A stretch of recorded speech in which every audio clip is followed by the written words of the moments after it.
Hello there! Marvel's Spider-Man 2 is one of the games of the year, and every great game deserves great glitches. From a Naruto running Spider-Man to Venom honouring Black Panther's Wakanda Forever salute. Oh, and we also find the whereabouts of Rhino, and let's visit the Statue of Liberty too. Here are 20 glitches and out-of-bound secrets in Spider-Man 2. Let's start with the bicycle, which can be found in the open world at this location just north of the bridge in Queens. Hop on with Miles or Peter to cruise around the city freely. It will despawn after travelling too far, which confirms it's not supposed to be here, but it's pretty cool all the same to see the webheads having free time. Okay, now let's completely break that bike. Head towards the nearest subway entrance and ride down it. Doing this will cause your character to glitch and return above ground while the bike stays underground. And now your arms are a bit different. Running can make you look like you should be in an anime, or even worse, this will happen. Spider-Man can still emote and fight in this mode, and don't worry about reloading your save. The glitch fixes itself soon after.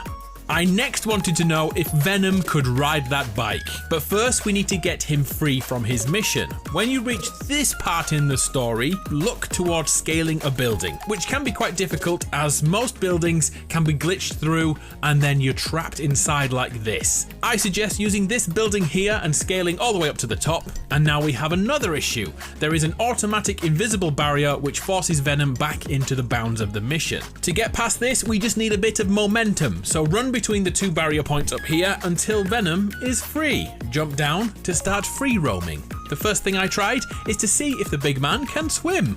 And yes, no, I honestly can't tell. Okay, back over to that bicycle and check it out. Venom can indeed ride the bike. It's a mess, but mechanically he is riding it. Venom is a real New Yorker. It definitely is broken, but it's something everyone should see at least once. A common glitch in the game is thanks to the sheer amount of suits we have on offer. By changing between them quick enough, a locked suit can be accidentally triggered. But instead of wearing that suit, we look like this. A cube of tofu. This glitch will definitely crash your game if done for too long. But check it out, Spider Cube in action. Beautiful wings and combat, but the real highlight is carrying an NPC. Let's start a petition today for Spider Cube to be in the next Spider-Verse movie. The cube glitch can go further when transitioning to scenes where Peter and Miles are in their civilian clothing. Like this, check it out. Miles becomes a floating head. We know he technically can become transparent, so let's call this a super ability. And his family don't seem to mind at all. I'm sure you visited the Wakanda embassy with Miles and given a tribute to Black Panther. A very touching moment, which I'm now going to break for you. Instead of walking to that interaction spot on foot, instead crawl up the wall and onto the shelter above. Now you're upside down, hit the emote again. Upside down Wakanda Forever. As it's Spider-Man, it actually looks like it's intended. But sadly, your game is now completely glitched, and getting down from here is tougher than it looks. And worse still, the game becomes unplayable. But it's strangely captivating too. I think you know what I had to do next. I had to take Venom down there to see if he would show respect to the Wakandan embassy on Bozeman Way. And speaking of Bozeman Way, the tribute to Chadwick Boseman, the street signs, cannot be broken. Well, they can, but the sign stays in one piece. Now that is real respect. Okay, the moment you've been waiting for, let's try the salute. It totally works! Venom hits the Wakanda Forever salute, and it's beautiful. The next one was so unexpected. My mission was simple. Somehow bring Hailey up here to pay her respects to the Wakandan embassy. But little did I know how difficult that would be. Getting Hailey out of bounds was remarkably easy. During her mission, there is an elevator section, and up here simply use the toolbox to get up onto the tool bench and then walk over the edge of the building to freedom. Huzzah! Then the long, slow trek to the right location began. Because Hailey can't jump, Hailey can't sprint, Hailey can't swing. Luckily though, Hailey has the ability to throw stones at things, which I did to many of the cars. It helped pass the time immensely. Long story short, Hailey arrived and I was certain she'd give the cross arm salute, yet this happened instead. Hailey refuses. She shakes her head. In actuality, the animation attempts to begin, but instead freezes Hailey in place and she can only move her head left and right. I don't think she's deliberately disrespecting Wakanda like that. Whilst we're up here anyway, I also ran Hailey up to the bike to check she can ride it, and ride she can. Did you enjoy that, Hailey? Nope. On my travels around New York, I noticed that the buses are slightly too wide for the roads they occupy, and by repeatedly visiting their typical locations, it's possible to trigger this glitch. A car has spawned and taken up the same space the bus is already in, creating this technical marvel. I think we found the original prototype transformer. Oh, it's so cool. A super easy glitch to see can be found during your time at the fairground with Harry and MJ. You'll see many seats to park your butt on for a conversation. Be sure to choose this one here, and if Harry is in the right place, this will happen. Harry gets a little bit too close and his head totally bugs out. It doesn't last long, things will fix themselves when you stand back up. Next on my hit list was the desire to visit the Statue of Liberty. In a normal game, we are automatically forced back onto the play area, so we can never get to her close up. I even tried going under the map using a broken spot from an older Spider-Man game to get there, but nah, it didn't work. I'll tell you more about that spot later.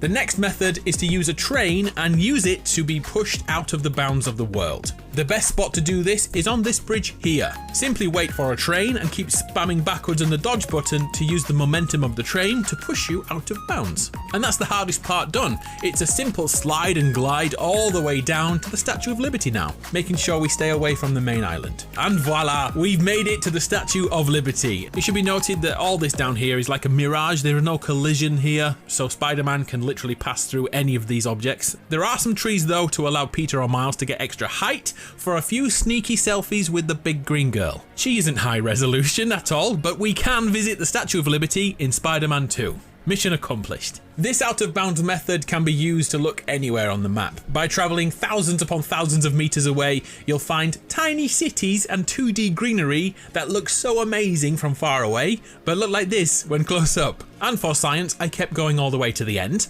and eventually you'll be stuck in an endless ocean and our Spider-Man vanishes. Straight up gone. The next out-of-bounds secret deserves credit. A dude on Reddit found this first. I've no idea how to say this name. I'll go for Clicks In. Hidden on the island is a secret room with a prototype of Kraven's lair. Down here we can find his throne, and behind it are the heads of 4 of the Sinister Six. Here's how you get to see it yourself if you want to. Swing over to this location on the map, and until it's patched, there is a spot where Peter and Miles will fall through it. From here, we need to travel north. Be careful not to swing too low on these parts or you'll hit the death barrier.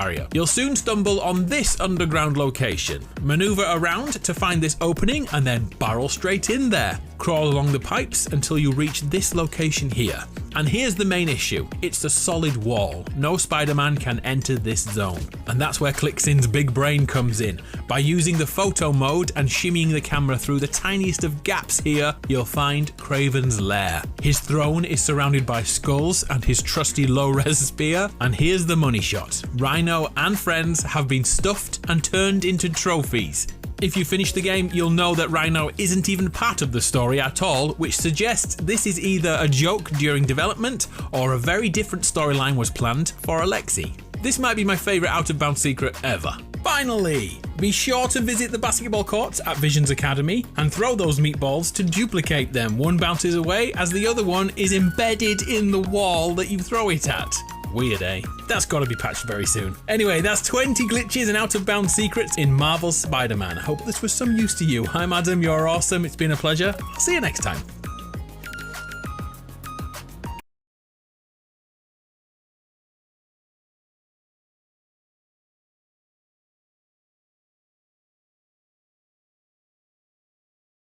Deu a campanha para um jogador do Call of Duty Modern Warfare 3 uma nota 4. 4 em 10. Algumas pessoas estão chamando esta de a pior campanha para um jogador da história do COD. Aparentemente, leva apenas cerca de 4 horas para terminar. O que é uma loucura, porque as pessoas também estão reclamando sendo mundano ou chato. Na verdade, esta revisão do IG refere-se a ele como uma reformulação mal cozida remendada para partes multijogador e se referiu a isso como guerra mundana, o que é um pouco engraçado. O revisor do IG chamou de a pior campanha de cartas que eles já jogaram. Chamou-a de superficial e chato e sei que muitas pessoas vão responder a isso como se as campanhas de Call of Duty sempre tenham sido ruins. Discordo totalmente. Existem algumas campanhas muito boas na história de Call of Duty. Na verdade, estou ansioso por elas. Então é um verdadeiro que pena que aparentemente este não está à altura.